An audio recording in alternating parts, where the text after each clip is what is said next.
and they spoke it again this year, and for that I will forever be grateful. And thanks also, as I look around here, to friends and family of a lifetime, some from college, friends made all across the years, and then all across the miles of this campaign. You are so special. You brought the gift of your passion for our country and the possibilities of change, and that will stay with us and with this country forever. Thanks to Democrats and Republicans and independents who stood with us, and everyone who voted, no matter who their candidate was. And thanks to my absolutely unbelievable, dedicated staff led by a wonderful campaign manager, Mary Beth Cahill, who did an extraordinary job.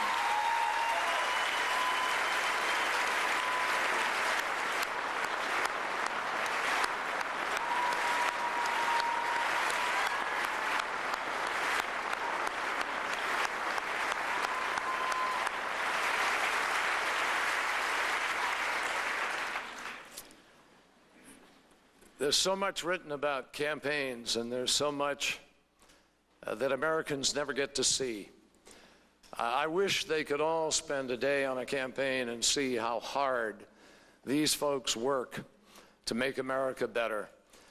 It is its own unbelievable contribution to our democracy, and it's a gift to everybody, but especially to me. And I'm grateful to each and every one of you. And I thank your families, and I thank you for the sacrifices you've made. And to all the volunteers all across this country who gave so much of themselves. You know, thanks to William Field, a 6-year-old who collected $680, a quarter and a dollar at a time, selling bracelets during the summer to help change America. Thanks to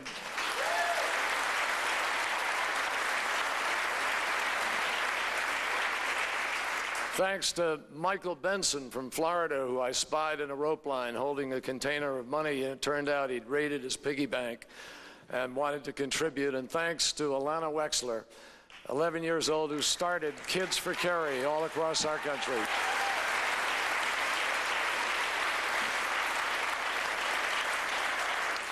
I think of the brigades of students and people, young and old, who took time to travel, time off from work, their own vacation time, to work in states far and wide.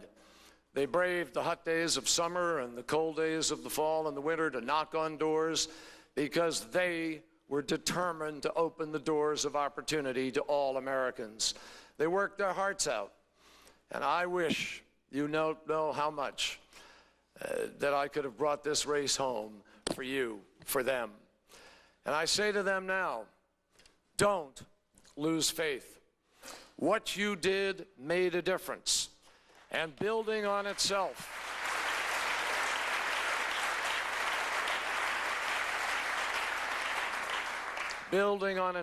we go on to make a difference another day. I promise you, that time will come. The time will come, the election will come, when your work and your ballots will change the world, and it's worth fighting for.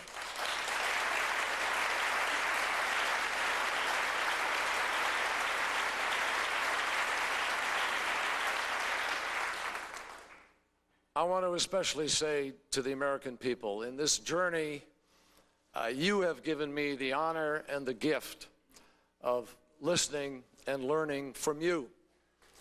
I have visited your homes, I've visited your churches, I've visited your community halls, I've heard your stories, I know your struggles, I know your hopes.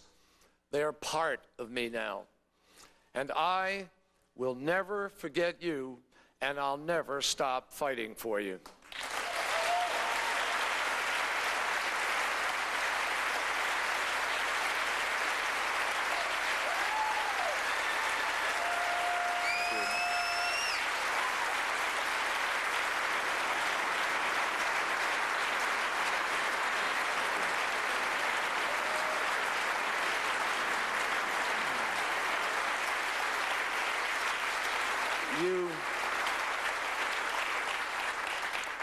You may not understand completely in what ways, but it is true when I say to you that you have taught me and you've tested me and you've lifted me up and you've made me stronger.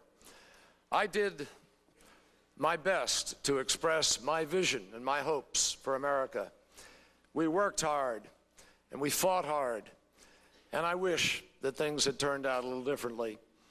But in an American election, there are no losers, because whether or not our candidates are successful, the next morning we all wake up as Americans.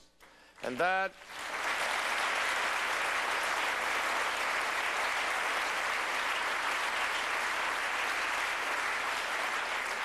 is the greatest privilege and the most remarkable good fortune that can come to us on earth.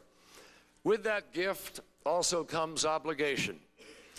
We are required now to work together for the good of our country.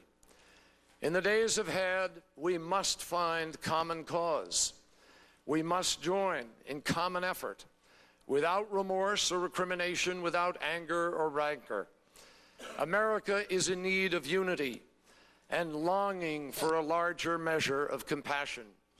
I hope President Bush will advance those values in the coming years. I pledge to do my part to try to bridge the partisan divide. I know this is a difficult time for my supporters, but I ask them, all of you, to join me in doing that. Now more than ever, with our soldiers in harm's way, we must stand together and succeed in Iraq and win the war on terror. I will also do everything in my power to ensure that my party, a proud Democratic Party, stands true to our best hopes and ideals. I believe that what we started in this campaign will not end here. And I know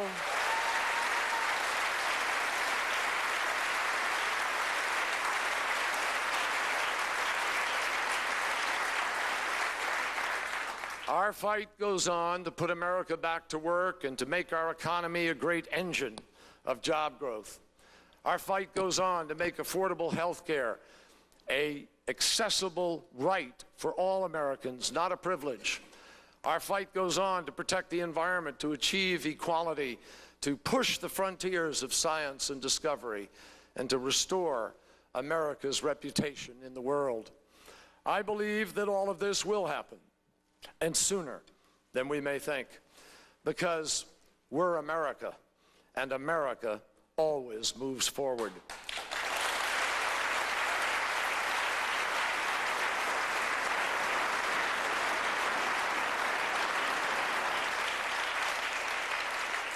I've been honored to represent the citizens of this Commonwealth for the United States Senate now for 20 years. And I pledge to them that in the years ahead, I'm going to fight on for the people and for the principles that I've learned and lived with here in Massachusetts. I'm proud of what we stood for in this campaign and of what we accomplished. When we began, no one thought it was possible to even make this a close race. But we stood for real change, change that would make a real difference in the life of our nation and the lives of our families. And we defined that choice to America. I'll never forget the wonderful people who came to our rallies, who stood in our rope lines, who put their hopes in our hands, who invested in each and every one of us. I saw in them the truth that America is not only great, but it is good. So here,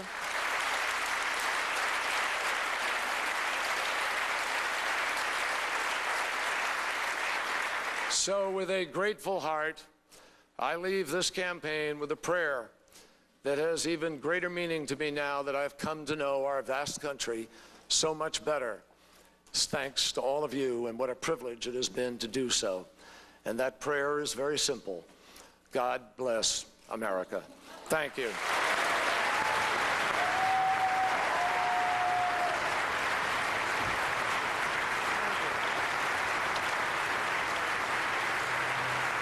Senator John Kerry of Massachusetts, always a difficult speech, but in this case, eloquent and emotional, saying that he learned America is not only great, but America is good. And appealing, as he did in his conversation with President Bush today, for this country to find common ground. It's in need of unity, he said, and a larger measure of compassion. Let the healing begin. He also said quite pointedly that we must stand together in the fight against the war on terrorism, with troops now in harm's way in Iraq. It's a John Kerry that we have not seen before. He's always been the stoic, the man who is so self-contained. But after 2 years of running for president and losing in what appeared to be the final hours after a long and difficult night, who cannot be moved emotionally if you're in that position, Tim? That is not a distant, aloof man, Tom, as he's most often described. I have never seen anyone who has run for president not change profoundly. It tempers you. It really finds a way into your heart and soul, and you become a much different person. And you remember those individuals you met along the campaign trail for the rest of your life. Senator Kerry, I think, has grown enormously and emotionally as a candidate for president. And this is an extremely gracious exit, and one obviously that's in the best interest of the country. He said to the young people who came into his campaign, don't lose the faith, build on the promise. The time will come when your work will change the world. President Bush won by 3.5 million votes over John Kerry. We had a voter turnout approaching 60%. That's the highest since 1968. But fewer than 1 in 10 of the voters were young people. And of course, John Kerry was counting on a heavy turnout of young people. We want to remind you that we'll be hearing from President Bush this afternoon at 3 Eastern Time, his acceptance speech for a second term as President of the United States. We'll be back here with complete coverage of that at this time. I'm Tom Brokaw on behalf of Tim Russert and the entire NBC News team. We'll see you at 3, and of course, later this evening for NBC Nightly News. You're right, Pilar. Your husband... From NBC News, this is a Decision 2004 special report. Here is Tom Brokaw. Good afternoon, everyone. About 12 hours after he expected to make his acceptance speech as President of the United States, George W. Bush now is going to the Reagan Office Building in Washington, D.C., just a short distance from the White House, where his admirers and organizers and family members were gathering last night so that he can accept the victory that John Kerry conceded at about 2 o'clock this afternoon in Boston. The president will have a second term. He becomes now a historic figure. He, of course, is the son of another president, but he's the first son to win a second term on his own. He does that even though he is in the middle of an unpopular war. There are record deficits. The economy remains adrift in America. But this president had a strong message and one of the best campaign teams in modern political history. The message was, we have to stay the course, win the fight against terrorism. I believe I have the principles and the will to get that job done. I'm joined here in New York by my colleague from last night, Tim Russert. Tim, this is a 58-year-old man who's been twice elected governor of the state of Texas, now twice elected president of the United States, and last night by 3.5 million votes in the popular count, 270 electoral votes. No one can dispute the fact that he won this election. Absolutely, Tom. His chief strategist, Matthew Dowd, has written a memo, you'll not be surprised, pointing out the historical significance of the size and shape and scope of the president's victory. More votes for President Bush than any other presidential candidate in history, and on and on. It was very important to President Bush that he had a popular vote, an electoral college vote, that was substantially bigger than he had in 2000. So there could be no doubt that he was, in fact, reelected on his own merits and his own record. His running mate is Dick Cheney, who is there with Lynn Cheney, the two of them high school sweethearts and political partners. She was at his side at every waking moment during the course of this campaign. And Dick